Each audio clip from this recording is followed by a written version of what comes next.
Welcome to the Jeff Fitzgerald pregame show brought to you by CFM and Barry Collins. Coach, last week, Natchitoches Central, it was a big road game, and you guys went in there and you were really putting up the offensive numbers, but 14-14 at half.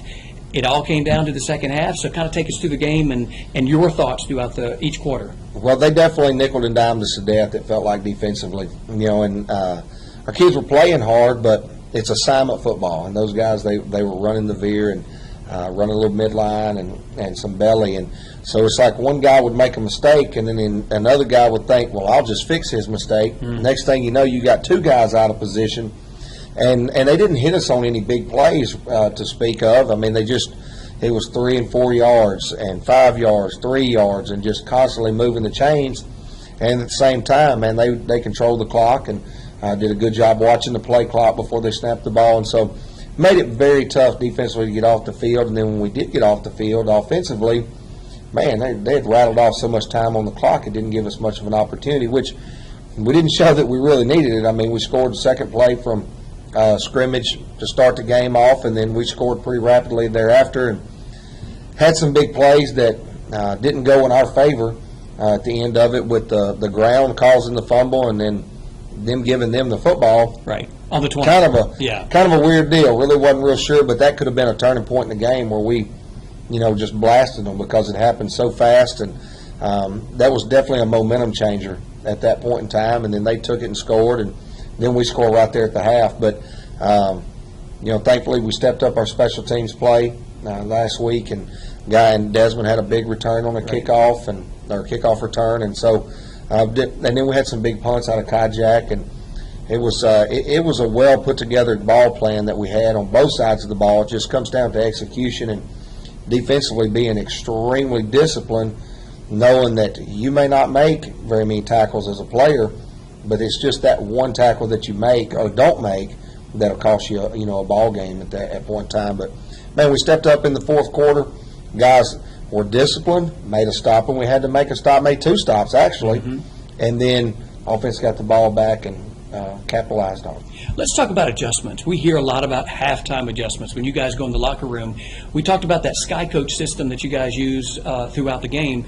Both teams scored on their first possession at Natchitoches last week, and then things seem to change, which is obviously you guys are making adjustments. Tell us, how you're able to do that in game with Sky Coach, and then maybe at half.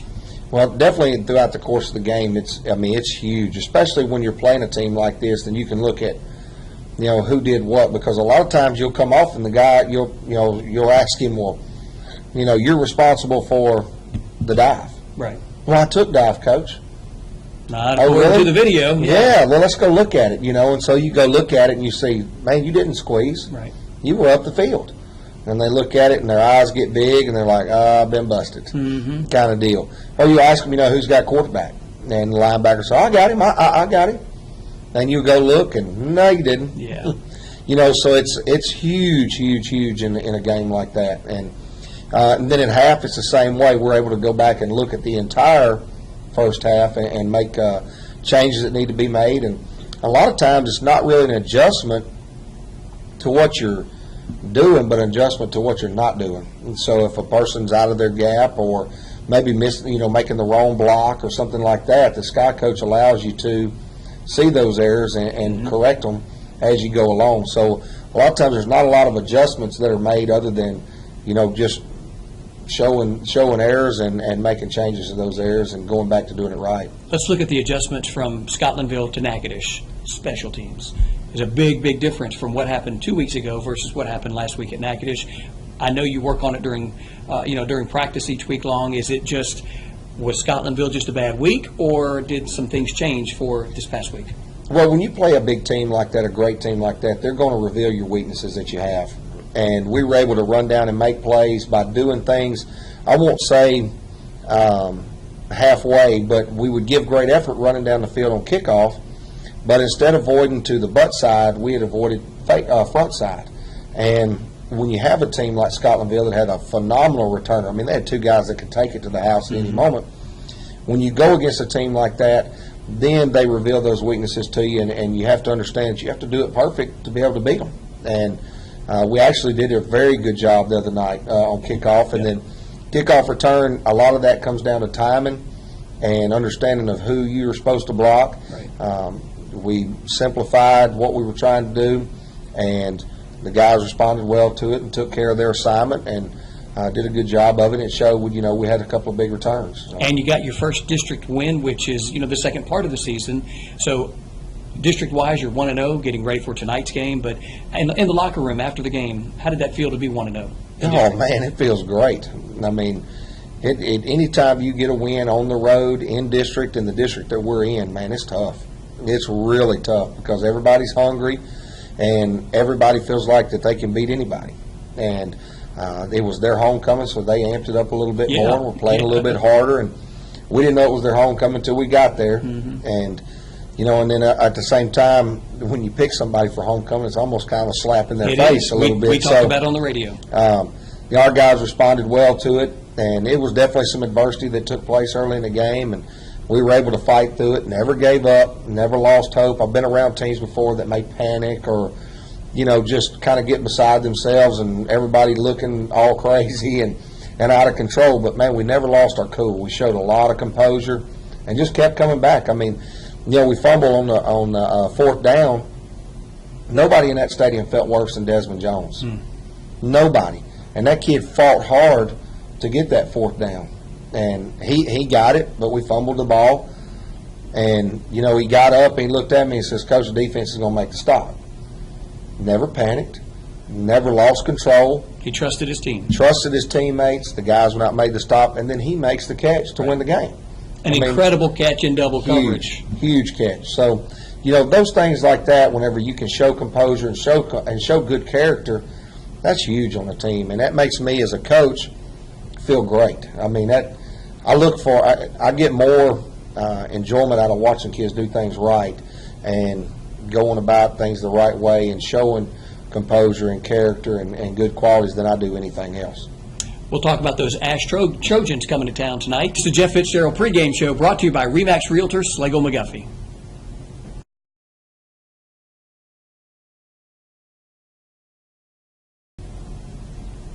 Welcome back to the Jeff Fitzgerald pregame show brought to you by Dr. Duke McHugh.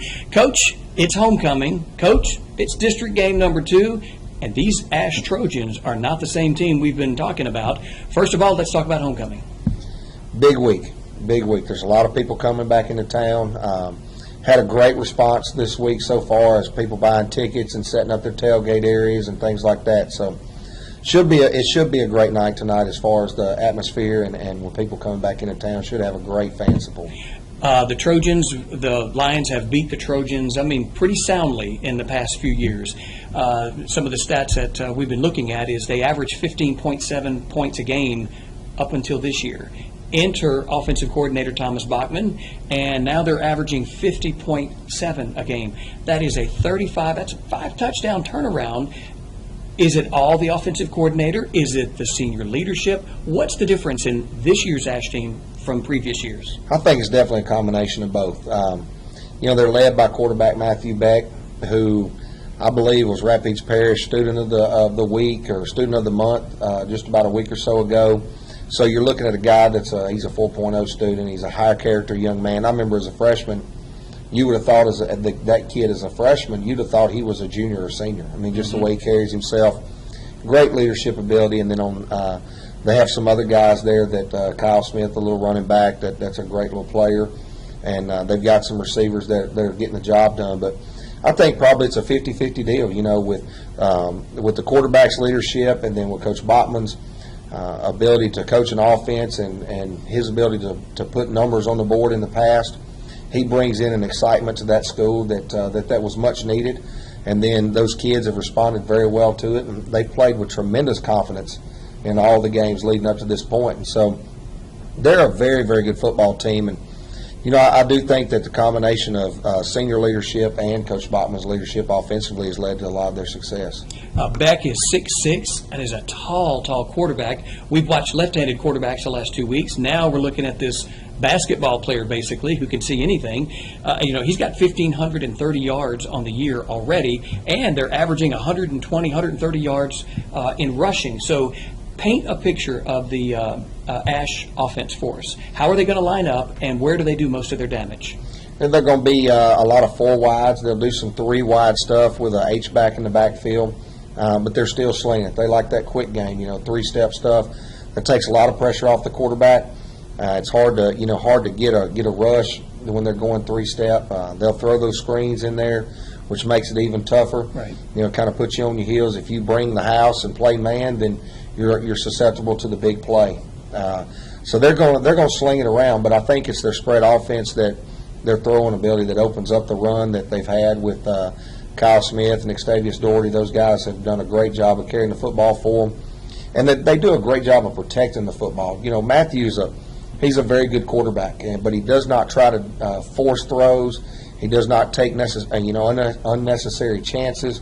So he does a good job of taking care of the football, and he's a good football player. And 23 touchdowns he's thrown with only one interception. Yeah. That's exactly what you're talking about. That's huge. That's huge in a quarterback. And he's 6'6", so he's literally a head taller than everybody else on the field, so he can see the field tremendously, and is very deceptive in his speed.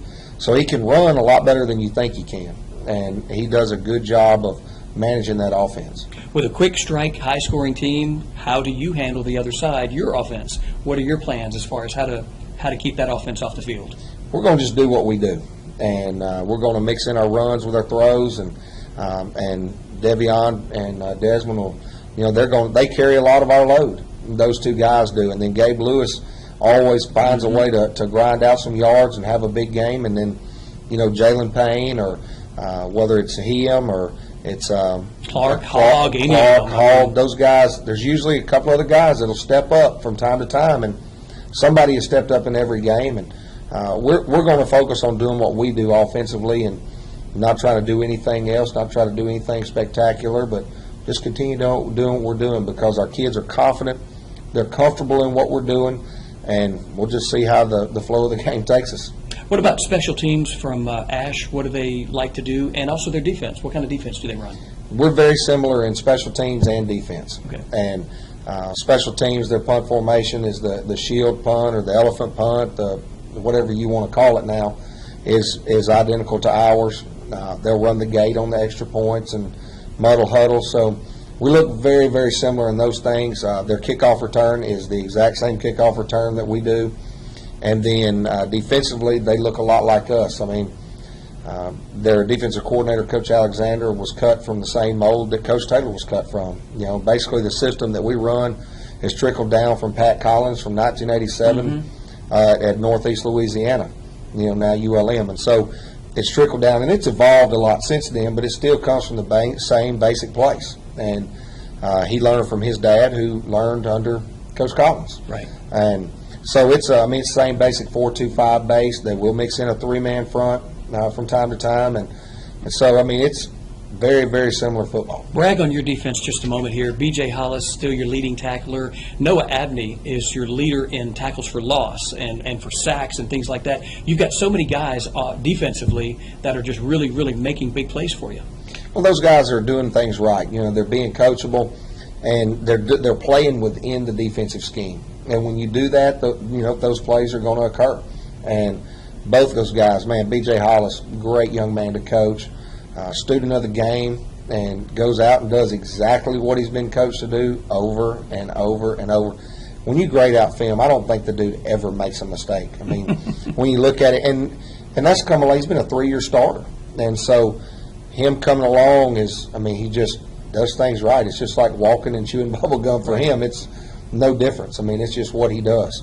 And then Noah and Sean Tillman and those guys they've done a great job of doing what they're coached to do and doing what they're supposed to do. And Tommy James in the middle. And there's a lot of football that's been played between those four guys right there. And then you look at our secondary, the same thing out of those defensive backs. Zach Hannibal, returning starter. Kalen Washington has played some. Both of them have picks. Both of them, and have both have played very well so far this season. A few minutes before kickoff, you're sending your guys out to the field for the coin toss. You going to defer, or are you going to take the ball? I know it can change at any moment, but tell me right now, if you had to decide right now, which would you prefer? I don't know. I don't know. 50-50. I don't know, 50-50. We changed our mind at the last minute. We went into last week, we were going to take the ball. Right. And then at the last minute, we were sitting there talking as coaches, and we decided, you know what, we're going to defer.